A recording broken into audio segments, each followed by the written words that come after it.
Let's get straight to the topic. Tirahin na natin to. Pangalang kay Soto, mas pinainit pa.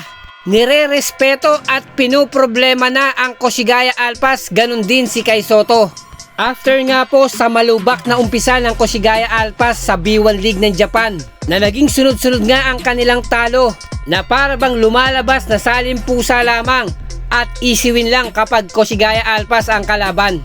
Nasa ngayon nga po, hindi rin maganda yung standing nila. Pero hindi natin maikakaila na malaking banta at problemado sila kapag Alpas ang kanilang kalaban. Meaning pinaghahandaan sila ng gusto at nire-respeto na. Dala nga po ng magandang chemistry na nabubuo na ngayon ng Koshigaya Alpas. Yung improvement po as a whole team at ganun din sa individual performance ng bawat players nito.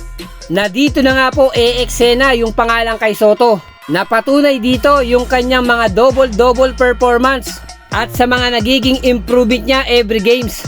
Na even though na suspended si kay Soto ng isa pong laro, let's look in a positive way.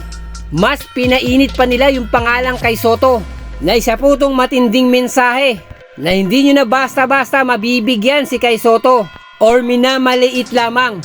Dahil for sure, papalag at papalag si kay Soto sa inyo. Pero i-highlight ko lang po, hindi po maduming player si kay Soto. Alam natin yan. Alam ko na may mapupulot na magandang aral dito si kay Soto.